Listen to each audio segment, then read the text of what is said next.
तुम्ही मला सांगा, काल काहीतरी आरोप केले गेले होते, त्यासाठी तुम्ही सगळे मीडिया माझं उत्तर मागत होतात, म्हणून मी इथे हजर आहे. ते काल एक तुमच्याकडे तुमचे सहाय्यक होते नाफडे म्हणून, त्यांच्या पत्नीने काल रुपाली चाकणकरांची भेट घेतली. आणि त्यांनी त्या ठिकाणी सांगितलं की रोहिणी खडसे जे आहेत मला गुन्हा दाखल करू नये म्हणून धमक्या देत आहेत.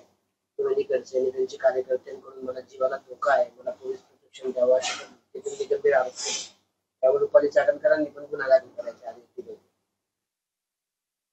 एकतर ज्या पांडुरंग नाफडेंविषयी काल मीडियामध्ये मी चर्चा ऐकली, तो माणूस माझ्याकडे 2023 पासून नाही.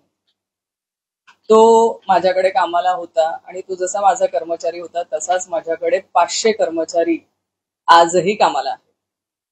तो माझ्याकडे कर्मचारी होता. त्याच्यानंतर त्याच्यावरती काही आर्थिक अपहाराचे आरोप केल्यानंतर मी तात्काळ त्याला माझ्याकडून कामावरून कमी केले. त्याच्यानंतर त्याचा किंवा आमच्या कुठल्याही खडसे कुटुंबाचा काहीही संबंध नाही, संपर्क नाही. 1 वर्ष आधी महिला आयोगाकडे तक्रार करण्यात आलेली आहे. आता आपण जाऊया, हा कालचा तुमचा प्रेसमधला फोटो आहे. ही ती आरोपी, ही ती महिला, हा तिचा भाऊ. हा व्यक्ती कोण आहे? तुम्ही सगळे तिथे हजर होतात किंवा जिथे पोलीस यंत्रणेतले सगळे लोक हजर होते ना, तिथल्या सगळ्यांनी तक्रार करताना ह्या व्यक्तीला बोलताना ऐकलंय. ह्या महिला कमी बोलत होती आणि हा जास्त बोलत होता. रोहिणी खडसेंनी हे केलं, रोहिणी खडसेंनी ते केलं, रोहिणी खडसेंना आरोपी करा, रोहिणी खडसेंना हे करा. मी हे फक्त बोलायला नाही, एसपी पासून सगळे साक्षीदार आहेत ह्या व्यक्तीच्या बोलण्याला. तुम्ही एसपींना जाऊन या बाबतीमध्ये विचारू शकता. त्याच्यामुळे हा व्यक्ती कोण? आता आपण ह्या व्यक्तीकडे जाऊया. ह्या व्यक्तीकडे ह्या एकट्यामध्ये कुठेतरी चर्चा करताना दिसतंय. हा कोण आहेत? दोघं दिसतंय तुम्हाला?